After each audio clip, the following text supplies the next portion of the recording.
Good evening, everyone. It's October. What today is? The 5th? I don't know. One of these days. 5th or 4th, whatever. I think it's the 5th, yeah. And,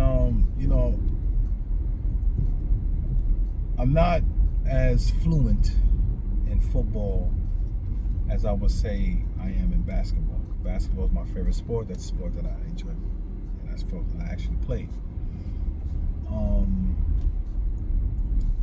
As you guys know, or maybe I don't, but I'm a fan of the Sanders. I follow Sheduer and them in college, and I wanted him to get his opportunity. We already know what happened in the NFL, the collusion. I don't care what nobody says. What made him go to the 5th round pick as if that he wasn't that good or he's trash, and all because of the fact of a confident black person rubs people the wrong way, so they deem it to be cocky and they deem it to be all these other things. Anyway, be that as it may, as we all know, Sheduer has been named the 3rd string quarterback of the Cleveland Browns. Right now they start Dylan Gabriel. He had a decent game today. Nothing spectacular, nothing crazy. They still lost, but you know what I'm saying? It's sad because I don't want him to do bad. I really don't. If it's his dreams to make it to the NFL, and I'm glad he was able to make it. I'm glad he's able to get, the financial blessings to be able to take care of him and his family. So I'm not knocking that. But what I don't like is the clear injustice that's going on when it comes to Sheduer Sanders. Like, he's not getting the proper opportunity to even have a fair shot. And that's what bothers me. I know a lot of times people like to try to act like that don't happen in sports and that don't happen with certain things, but unfortunately it does. You know what I'm saying? Not everything is black and white as we like to deem it to be. Sometimes there are people who have issues with other people, and if they have the power to stop said person from getting the opportunity or doing well, they will go out their way to do so. And I feel that that's what the Cleveland Browns have been doing to Sheduer. Like, he's not getting any opportunity. He had that one preseason game. I guess they anticipated him to do bad. He did very well. With the second stringers. Yeah, it was the Panthers, but he still played well with confidence. He did his thing. Then they put him out again with dudes that couldn't block me, from getting to the quarterback. And he looked terrible, and they said, oh, look, he did bad. Dylan Gabriel actually looked good, and he did bad, blah, blah, blah. And then those same 4 to 5 guys that was the linemen that was guarding and trying to protect Sheduer all got cut from the NFL. So it's like all of these things, like you watch them practice, he don't have time to go with the ones. He doesn't have time to go with even decent plays. He's a scout team guy. He's all these different things, and you see the passing drills and the accuracy. He's better than Flacco and Dylan Gabriel, but yet and still they try to bury him. And I feel that if you didn't want him in the first place, or you don't like him, why waste his time as well as yours by picking him up? It's like, what is the point in doing that? You know what I'm saying? If not just to sabotage his career and to bury him so nobody would talk about him. And as a quarterback position, it's hard to even get a shot, especially with all these teams that might be looking for a quarterback. You know what I'm saying? They won't even trade him. They won't do any of these things. And it's like you're trying to really eradicate this cat's opportunity because of the jealousy towards Dion, jealousy towards the fact that he came in here confident, and he actually came in here already wealthy. So he doesn't really need the football. But it's something that he dreamt of doing because of his father, and you're trying to stop him from doing it. And it's just really frustrating. It's frustrating how the media is covering it. It's frustrating how everybody's trying to dance around this topic instead of calling it for what it is. Because I think if you call it for what it is, right, then you can address it better, and then you can put people feet to the fire. The other day, Rex Ryan came out there talking all this crap, talking about he don't sit in the front, he doing this, he needs to be quiet, and blah, blah, blah. And then they show photos of him always in the front of the class. Not in front of the class, in the quarterback room, getting his information and doing what he needs to do. That's lying. You know what I'm saying? To spin a narrative that makes it better. And then I was listening to another guy talking about, Mark Sanchez, who just recently got hemmed up and got stabbed and actually got arrested for assault. And it's like this guy was harassing a 69-year-old truck driver, got stabbed and maced. Then you look at his whole career, where he had messing with a 17-year-old girl when he's in the NFL, had a rape charge in college, all these different things, and that did not hurt his draft stock at all. The man still got drafted at number 5 overall pick, went to the Jets, had a okay career, but didn't really get hemmed up. But Sheduer, because he said he's legendary, because he said that, he's a top quarterback, and if you want to win games, pick him. All of a sudden, he's a bad guy. He wears hat backwards. It's like all these different things that people of color always have to deal with. And then people want to talk about, it's not about race because they're getting paid all this money. Yes, it is still about race, unfortunately. They're giving you money. They don't want to give you that money. They don't want you to feel that you're bigger than the game, bigger than the shield. Who are you to say that you don't need us? They want you to believe that you have to kowtow and be like, oh, guys, who else? You know what I'm saying? Come on. It's just really frustrating, man. I'm not going to lie to you, man. It's just like when I see it, look, I want Dylan to be successful in his career, but I want Sheduer to get a fair shot.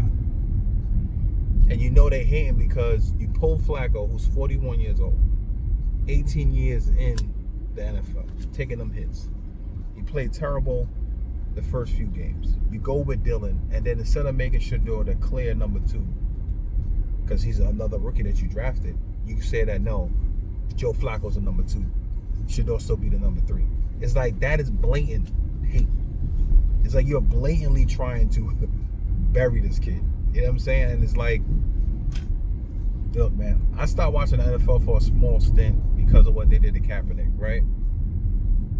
And it's funny how they got mad at that, right? But then when Charlie Kirk got murdered, may he rest in peace, right? I'm not, whatever, gonna be a hater. Them cats is kneeling, doing all of that. They had all these tributes for that. But because Colin Kaepernick was taking a knee for police brutality and violence amongst black people, against black people, they banned this cat from the NFL. You know what I'm saying? So it's like, it really goes to show you what it is. And it's like, we try to like get over it and just move on, but it's not that simple. I was having a conversation with one of my colleagues, and I was talking to him. I was like, and even he was like, he's a white gentleman. He's like, yo, man, like, I'm really starting to like really not follow the sports like I used to. And I told him, I was like, look, the reason why people feel that way, because out of all the things that's going on in the world, sports was supposed to be an outlet for people to relax and like forget about their problems or the world's problems, to come together as comrades rooting for their team or whatever, or have a competition and be able to like not think about those problems. But now what's happening is that these things are becoming so like divisive and like freaking political that you don't even get that escape anymore. You get what I'm saying?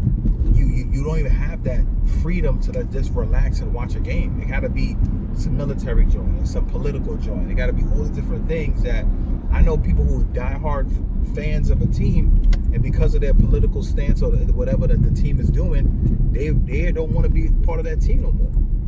It's a lot of stuff going on that is very bad. You know what I'm saying? And I know, like, there's more to life than sports, but I'm saying for a simple thing that used to be able to like you watch a game and relax and go play a sport and just like joke around and or just get that competitive edge and get that kind of like angst out, you got to go through all these hoops, and it's like now it's no longer fun like that anymore. So you be that as a man. Look, man, until they do right by Sheduer, I think the Cleveland Browns are going to be dealing with a lot of foolishness. I think they might win a couple of games here and then. They might get some blowouts, what have you. People might get fired, but I feel like you can't do these wicked things to people and then expect a good turnout. You know what I'm saying? It's like, give the kid a chance. Even if he bums it up, at least you gave him a chance. But give him all the tools to have said chance. You know what I'm saying? Don't just paint a narrative and then have people who don't even take the time to make an effort to look into it, to just co-sign this narrative and all these other things, and then like, yeah, man, because you being cocky, man, you wore your hat backwards at the press conference, man. It's like, so? You know what I mean? It's like little things like that it's just frustrating to see how people will just like doom somebody because they don't like a person's father, or they don't like the fact that he's confident and he's black. And I'm just gonna keep it a buck. I think that's as clear as day to me. that's the main reason. Like, how dare this black kid come in here being confident and not begging for an opportunity? You know what I'm saying? Like, he's not begging to be picked. You know what I'm saying? They try to embarrass him. They try to do all these different things, and thank God for the way he was raised with his father. You know what I'm saying? And all this other stuff like that, because that will break a weaker person to have that experience. But thank God he had Dion as his father. He grew up having to deal with that to some degree, and I hope that he does get an opportunity, a fair opportunity, and he show up. Anyway, you guys have a blessed one. I want to thank you guys for listening. I know we've been talking about it, even my cousins and brothers. We got to get this podcast back rolling. You know, it's been such a long time. We haven't been really putting out any material like we should. You know what I'm saying? Put the light on so you can see me instead of seeing it from my teeth and my eyes, right?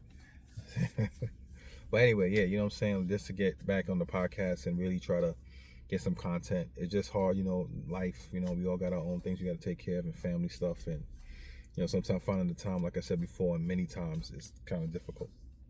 Anyway, you guys have a good one. Take care and God bless.